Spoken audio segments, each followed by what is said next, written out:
Hello and welcome. This is Dr. Suzanne, and today I would like to talk about 21 rules a wife must follow. Absolutely. I may not get to the full 21, but I want you to please pay attention. No makeup, no nothing, because I'm at home, and I'm just going to show you the context of being a wife at home. And I want to share 3 different altars that a wife has in her house, in her home. And I will tell you what you do with that and how you enhance your husband's life using those altars. So we're going to have a little bit of a field trip because I need to show you the little things and all that. But it's totally fine, okay? Don't worry. So, you have 3 altars. And I'm going to show you what they are and how you use them. The very first one is your kitchen stove. You see behind me over there with the pot? That's the very first altar you have. All right. So if we talk about this, you see my pot, huh? You can see the pot over there in the back. Let me move a little bit. Let me zoom it. Oh, I don't know if I can, but it's okay. So your kitchen, your stove is your very first altar. Why? Because as a wife, you need to know that you have to cook, ideally every day. If you don't know how to cook, learn how to cook. Get yourself some cookbooks. I have tons of cookbooks, and I mix, all my culture from where I was born, for where I study, for where I live, for where I travel. I love to try new things. You must cook for your family. The stove is your altar. Why? Because on that stove, you are doing warfare. How do you do warfare? First of all, when you buy your vegetables, you buy your meat, you buy whatever you buy, you have to sanctify it. You sanctify it with water and salt, and you pray on it. Because you don't know in which condition they were grown, you don't know what was on that land, you don't know how the animals were slaughtered. So you want to pray on it and bring peace and blessings on all your ingredients. Then the fire on your stove there, your fire must burn all the time, meaning you have to cook every day.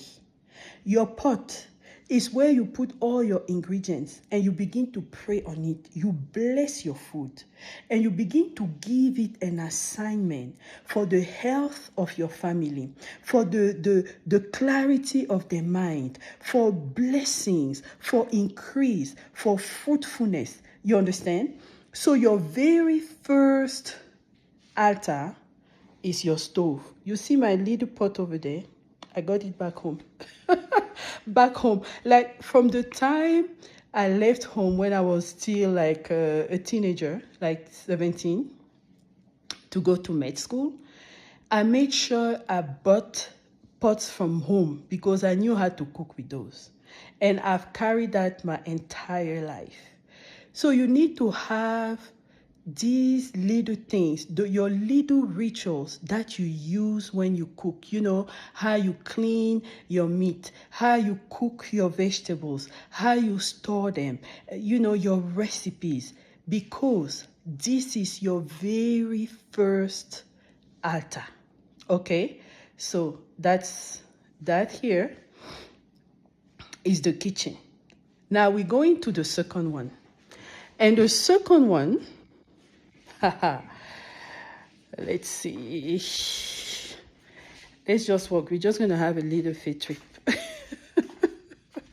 So the second one here is the dining table. Your dining table is your second altar. Because here at the dining table, your family is sitting. And you have to invite the Lord Jesus Christ, because you have to remember that it's at the Last Supper that he blessed the bread, he blessed the wine. You always have to have, you bless the food, you bless the water, and you declare, as you eat this, let it become as the blood of the Lamb, as the body of Christ, that will strengthen you, that will give you life and life in abundance. So your second altar is your dining table, okay? It doesn't have to be fancy, but you have to make sure that you have family meals. You sit down with your family members, whether your children or your husband or whoever is in the household. You have to make sure that you guys sit together, you pray, you bless the food, you eat, and then you talk about the day. You understand? You have to make sure that you nourish the body of your husband. You replenish him, and you have to cook what he likes. You have to keep the conversation at the table light. You have to bring peace and joy. That's what happens at this altar. Your table, your dining table. Okay? So, third one. You can imagine which one it could be. The third one is going to be your bedroom. Look, I'm not going to take you to my room, but I can show you one of the most important altars for a woman, the bed. The bed, all right? Why the bed? Because this is the place where everything happens. Look, as a wife, everything happens in that place. Why? That's where you relax your husband. That's where you start the seeds for his legacies.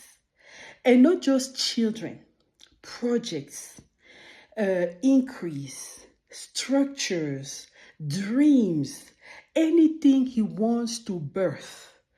You are the incubator.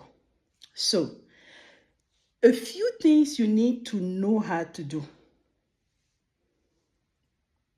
This is Libido Doctor talking now.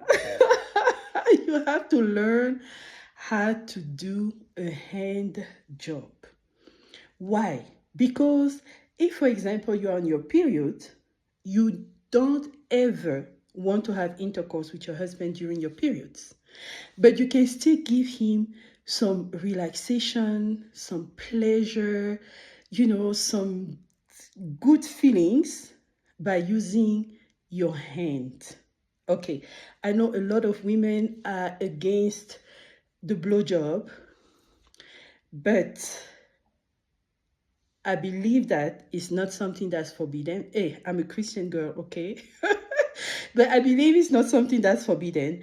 And if you read the book of the Song of Solomon, and you pay attention, you will notice that there is a verse there where the lady said, I sat under your tree, and your fruit was sweet to my taste. Please go read it, ask the Lord, pray for discernment, whatever. And then make your own conclusion. Another very, very, very important rule that has to do with the bed. Never,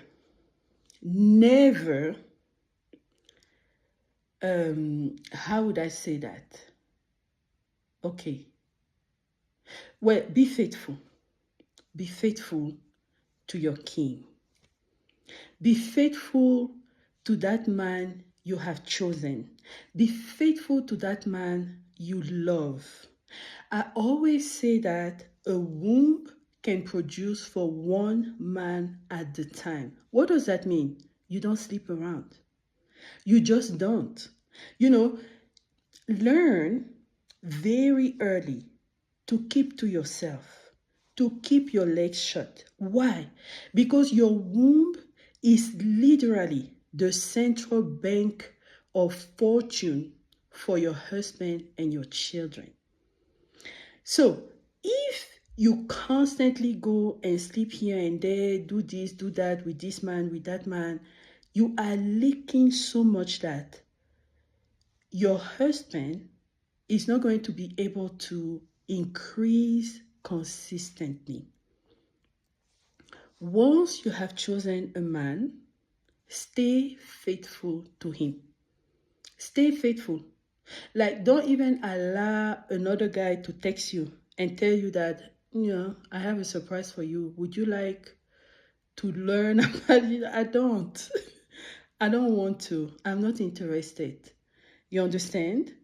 It is super, super, super important.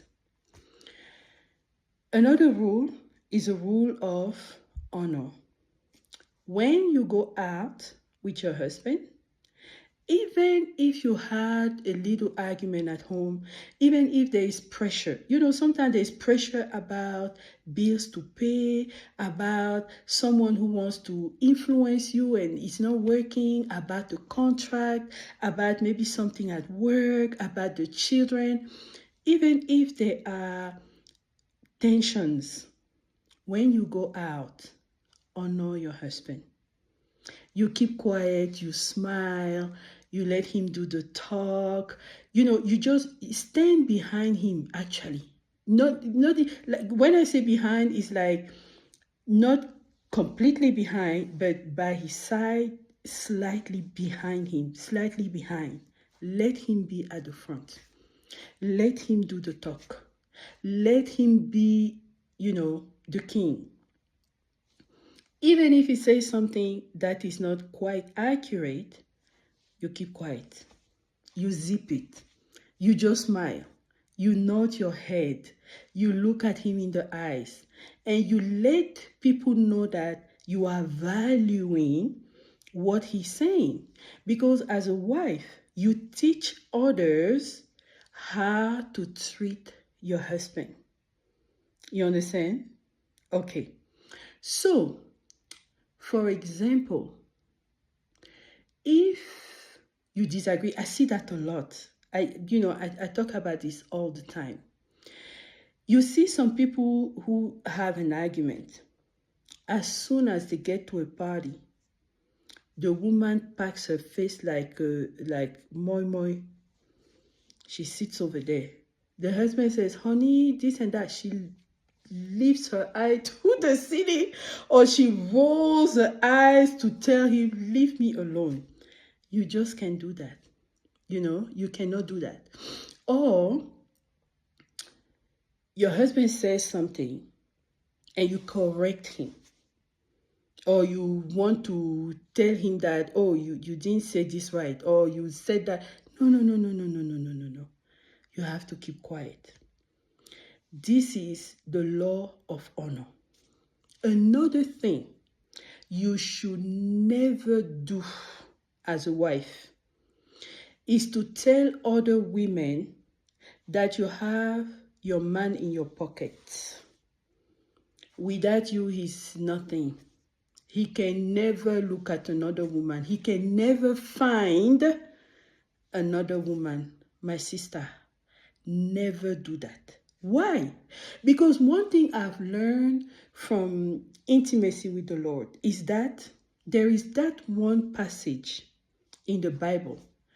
It's called Genesis chapter 1, verse 27, which states that God made man, and in man he made male and he made female. Meaning that at the sixth day of creation, God created all the couples who were supposed to come together. Now, You have to know not all the humans you see are actually human beings. You know, there are some demons that are using human bodies to walk around.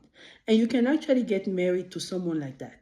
You can get married to a witch. You can get married to someone who is unequally yoked with you. So it means that not all the couples God has created on the sixth day actually come together.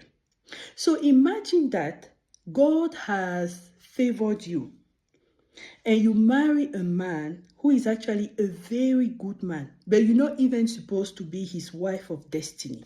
Maybe you stole the star of another woman who was supposed to be his wife, right? So you marry the guy, and because he's a kind man, he's a loving man, you begin to boast. Oh, without me, he's going nowhere. He cannot find another one. And then you keep running your mouth. And then God hears that. And God says, okay, let me look for his divine wife that I created with him. And let's see if you will continue to boast. And God can bring that woman in your environment. And she's going to give you headaches. She's going to give you diarrhea. She's going to give you anxiety. And she's going to make you understand that you should never open your mouth to try to show people that your husband is so loving and you're so strong that he can never look at another woman. All right. Okay, this video is getting super long. I think we need a part 2. What about it? Okay, let me know in the comments what you think, and I'm going to do a part 2. But these few rules I talked about, I believe, are super important. And then remember to go visit my channel, to visit my website, www.libido.doctor. All right. Thank you so much, and I'll talk to you later. Bye.